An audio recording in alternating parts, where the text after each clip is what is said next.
Ada teman yang datang dari jauh.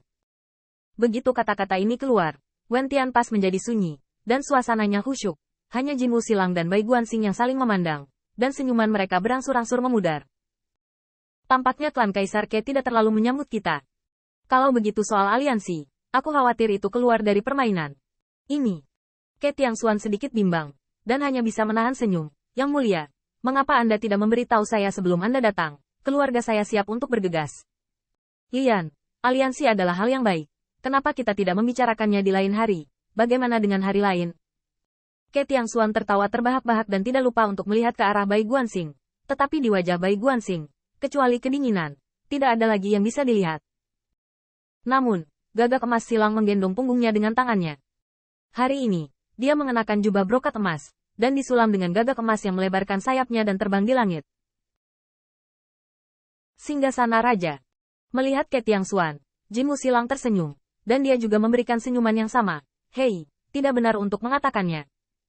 Karena saudara Tiangxuan mengatakan bahwa aliansi adalah hal yang baik, maka hal yang baik, tentu saja lebih baik berjemur daripada memilih hari. Karena yang mulia ada di sini hari ini, mari kita bicarakan hari ini, bagaimana? Senyum Ke Tiangxuan membeku, dia tidak bisa berkata-kata, dan dia hanya bisa melihat Bai Guanxing dan Jin Wuxilang dengan susah payah. Dia secara alami memikirkan aliansi.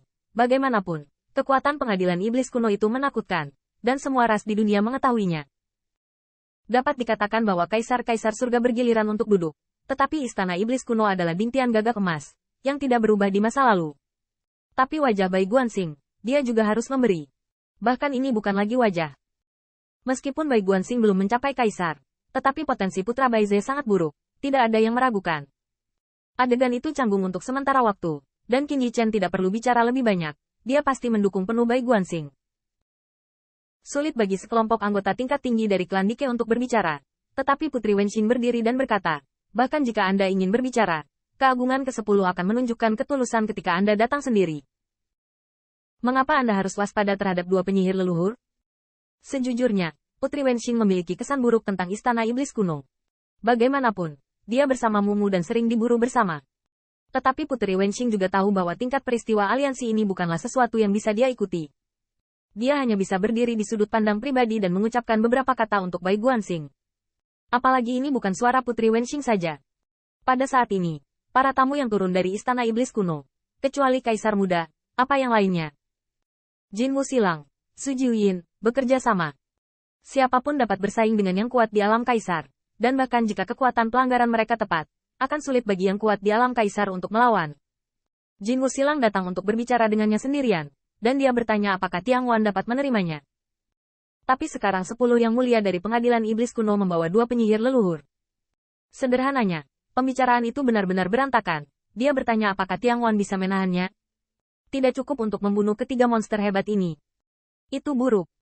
Yang tidak disangka Qin Yichen adalah Jin Wuxilang tidak marah ketika dihadapkan pada pertanyaan Putri Wenqing, yang statusnya jauh lebih rendah. Qin Yichen telah melihat kebrutalan dan dinginnya Jin Wuxilang, dan semua orang benar-benar mengetahui permusuhan dan pikiran di dalam hati mereka. Jin Wuxilang secara tidak sengaja berniat saat ini, tetapi pada saat ini, dia tersenyum dan mudah didekati, seolah-olah dia berasal dari aliansi yang tulus. Setidaknya dalam hal wajah, dia tidak dapat memilih sisi lain. Sekarang klan Ling memiliki putra Baize. Bagaimana mungkin aku tidak menunjukkan wajah saudara Bai? Aku secara alami harus lebih serius di pengadilan iblis kuno. Wajah putra Baize tidak perlu dikatakan lagi. Namun, semua orang dapat mendengar bahwa gagak emas silang mengundang dua penyihir leluhur untuk menemani satu sama lain, bukan untuk memberikan wajah Bai Guanxing. Negosiasi tidak mau bertengkar, ada kolusi kepentingan. Tapi prasyarat untuk bisa duduk dan ngobrol bareng, sisi mana yang bukan kepercayaan diri dan kesiapan angkat meja usai berbincang. Namun, air yang menetes tidak terungkap selama perilaku gagak emas silang, sehingga klan Kaisar Ke tidak dapat memilih duri. Terlebih lagi, semuanya dikatakan seperti itu. Jika Anda benar-benar ingin mengusir gagak emas silang, Anda hanya bisa datang dengan keras. Tetapi jika klan Kaisar Ke bersedia bekerja keras, apakah Ke Tiangxuan harus tertawa di kedua sisi? Saat ini klan Dike terjebak di tengah, sulit dilakukan di kedua sisi. Tetapi tidak ada pihak yang mau menyerah, sangat terganggu. Yang tidak mereka duga adalah saat ini, Bai Guanxing benar-benar berbicara. Karena ini memberiku wajah, ayo masuk dan beritahu. Begitu kata-kata ini keluar, kekuatan besar klan Kaisar Ke tercengang. Putra Baize, tidak hanya berbicara, tetapi juga membantu mereka. Bahkan, setuju untuk masuk dan berbicara tentang pengadilan iblis kuno. Mungkinkah sesuatu untuk dibicarakan? Setan Yue Kong adalah teman Tuan Bai. Apakah itu Tuan Bai? Teman-teman, kamu tidak perlu banyak bicara tentang berat Tuan Bai. Ayo bertindak secara kebetulan. Meskipun sulit dilakukan di tengah, kita tidak bisa melakukannya di kedua sisi. Putri Wenxing terpana oleh sisi Qin Yichen, dan dia tidak menyangka bahwa seorang pria bernama Xiao Bai akan membiarkan pengadilan iblis kuno memasuki Wentian Pass. Pada saat ini, Kong Wu juga bergegas ketika mendengar berita tersebut. Dia berdiri di dinding Wentian Pass yang tingginya 10.000 meter dan menempati tepi sungai Tianhe, dengan ekspresi luar biasa di wajahnya. Brother Stargazer. Kong Wu hampir tidak dapat membayangkan bahwa meskipun waktu bagi Putra Baize untuk bangun tidak lama, bagi teman-temannya, hal itu sama sekali tidak perlu dikatakan. Tapi Bai Guanxing sepertinya tidak mendengar seruan Kong Wu. Saat itu dia berbalik dan berjalan menuju Wentian Pass. Sebaliknya, Qin Yichen berdiri di sampingnya, tiba-tiba tersenyum setelah matanya berkedip seperti pisau. Saudara Guanxing berarti, bahkan jika pembicaraan terputus dan berkelahi, di Wentiangwan, kita masih bisa menduduki tanah? Bai Guanxing membuang mata polosnya, dan berbicara dengan ringan. Tidak ada pembicaraan sama sekali. Bagaimana saya bisa membicarakannya? Qin Yichen diam-diam memegang gagang pedang sihir. Pertempuran ini tidak mudah. Dia dulu berpikir bahwa dia sangat mampu melakukan sesuatu. Tetapi setelah Bai Guanxing bangun, banyak hal terjadi. Bahkan jika mereka berada di Wentiangwan, mereka tidak dapat menghentikannya.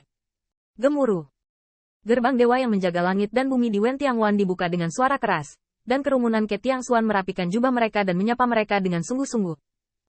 Tianxing, kau pergi menemui Tuan Bai dan katakan padanya bahwa selama kau bisa bicara, tidak peduli apakah itu klan Kaisar Ke atau klan manusia Baize, kau tidak akan menderita. Qin Yichen tidak bisa berkata-kata, dan Ke Tianxu sepertinya melihat ketidakberdayaannya. Wajahnya sedikit berubah, dan dia juga memiliki penjelasan yang agak tidak berdaya. Saya tahu bahwa kata, teman, sangat berat bagi Anda dan Tuan Bai. Tapi di dunia ini, siapa yang tidak punya teman? Ada yang lebih berharga dari teman. Siapa yang tidak kehilangannya? Qin Yichen menggigit bibirnya, tidak mau, dan tidak tahu harus membantah apa, sama seperti Ke Tiangxuan berbicara. Dia tidak repot-repot bertemu 10 monster kuno yang memiliki banyak kebencian dengannya, dan sederhana mengejar Bai Guanxing.